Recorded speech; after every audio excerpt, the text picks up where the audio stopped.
What does that say? That's confidential security information is crossed out, okay? Now, this will be sanitized still. Provincial Intelligence Report, Goals and Attainments of Education in the USSR. Okay, this was under pupils also. 24th of April 1952. Hey, the other one was 1950 and 1951, and this is 1952. Same era. The data and conclusions contained in this in this report.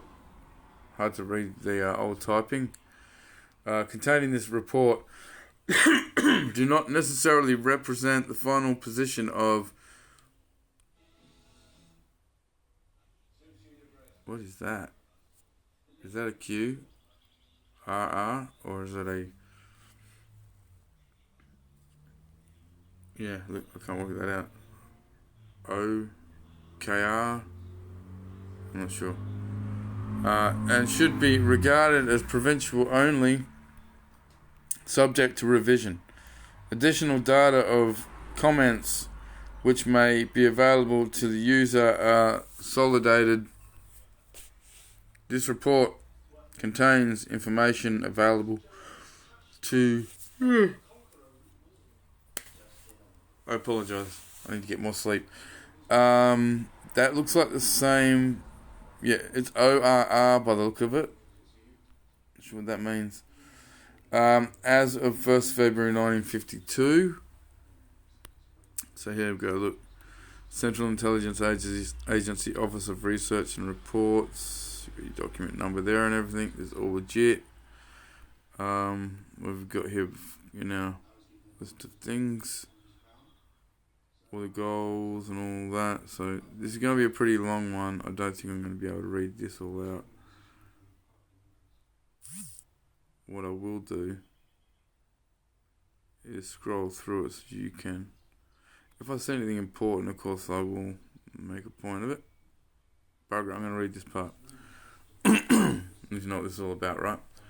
One of the major goals of the communist regime in the USSR has been to develop educational facilities and use them to promote totalitarian plans.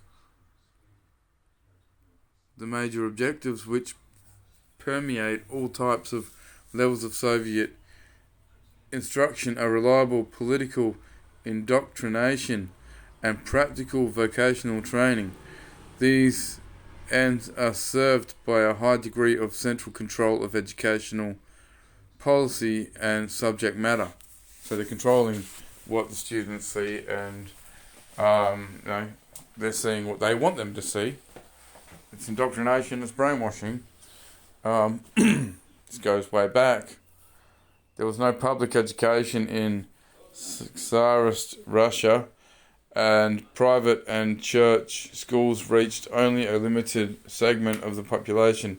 In spite of these meagre beginnings, disruptions by war and purges, an expanding school population and low national income, substantial progress in attaining communist goals has been made in the past 30 years. Whoa, okay. The objectives of the great... remember, this was 30 years previous to 1952. That's how long they have been...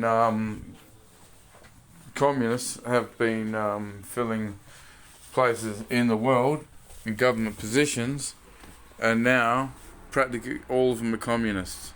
We are under communism. Don't fool yourself. Okay, so substantial progress in attaining the communist goals in the past 30 years. Yep. The objectives of the graded schools in the USSR are much the same as in the US, with added emphasis on indoctrination.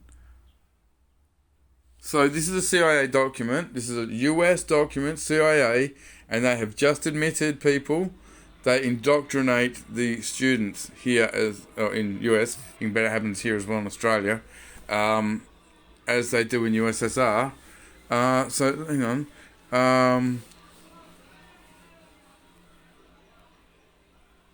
But they've added emphasis on it. So the USSR. This, remember, goes back to this document's 1952. And pre-industrial training, as long as education was compulsory only through the 4th grade, the great majority of children did not progress beyond that point. At present, there is a drive to achieve universal compulsory 7th grade education. Its apparent success will expand the potential intake of secondary schools, vocational high schools, and eventually colleges. The enrollment in regular in the first 10 grades is in regular high schools is still small, and only about 1% of the total enrollment. However, in the first 10 grades is in the graduating class, and about the same number, however, are graduated from vocational high schools. It's hard to focus on this crappy writing. And some attend secondary night schools. The course of study is more condensed than in the US. The largest proportion of the time is devoted to those subjects where factual material and political indoctrination can be combined. Almost as much attention is given to subjects which lay the foundation for vocational training. About 10% is allotted to games and sports, with a strong pre-military emphasis. In spite of the development of elaborate teacher training facilities, the supply of trained teachers has not kept pace with the expansion of schools. Additional handicaps are the excessive retardation of pupils, and schools are rapidly approaching the goal of universal 7-year compulsory attendance. High school enrollment is still small, and substantial progress is being made in the elimination of the shortage of teachers. Labour reserve schools are organised to train workers for the middle ranks of industry. Completion of the 4th grade is required for entry. Although there is some voluntary enrolment, compulsion is often resorted to. Graduates must work 4 years at an assigned job. The system provides a means of channeling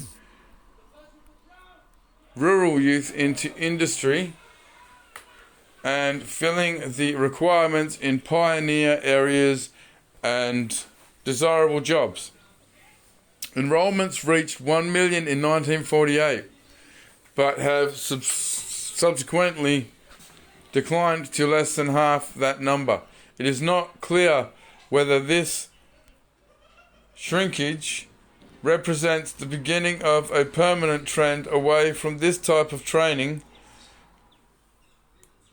or a temporary failure to fulfill plans. Over the past 5 years, the labour-served schools have contributed 3.5 million semi-skilled workers to the segments of industry where they were most critically needed. Vocational high schools, technicians, it says Technica. I can't read that.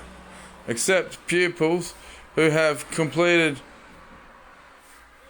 the 7th grade and train them as specialists. So they're taken from the 7th grade to train them as specialists. Serious? They are given a high school education with special training for one of a wide variety of occupations. Technician enrollment has steadily increased to a level of over 1.3 million, with an annual graduation of about 320,000. The relative freedom of these institutions for public criticism indicates that they are performing their function satisfactorily. Because they are getting criticised and pissing people off, They're doing their job satisfactorily. They want this. Higher education is offered in 34 universities and over 800 specialized institutes. The usual departments are included in the universities, but institutes, for the most part, train for one narrow specialty.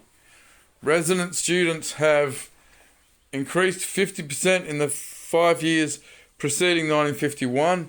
There are now 830,000 resident and 350,000 correspondence students, with annual graduation at the rate of 150,000 regular and 10,000 correspondence degrees. At present, nearly half the graduates are trained for teaching, about 23% for engineering, and the balance for miscellaneous professions. Only about 4% of the degrees in USSR are graduate degrees, as compared with 13% in the US. Graduate work in science is integrated with the program of the Academy of Sciences, which maintains some excellent laboratories, but concentrates on applied research. Quantitatively, institutions of higher education in the USSR have exceeded the goal of training expert personnel as rapidly as industry expanded, leaving some leeway for improved staffing. Qualitatively,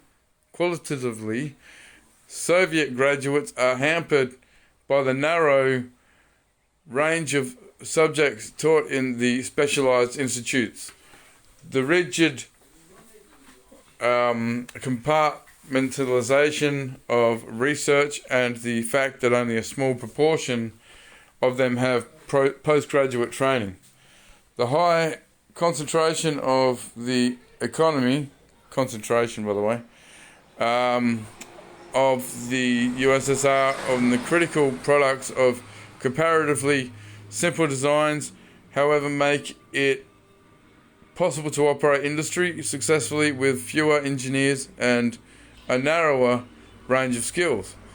If judgment as to the training of engineers is based upon the workmanship in the products which they subsequently turn out, it is to be concluded that scientific and technical manpower, at least in the critical industries, is of sufficient volume and quality to produce the goods which are considered essential for the operation of the Soviet economy at present levels.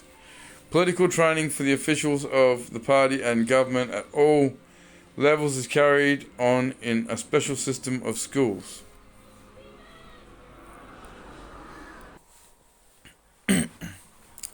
I'm going to leave that one now because that's like a few hundred pages or something, I think, so I'm not reading all that out.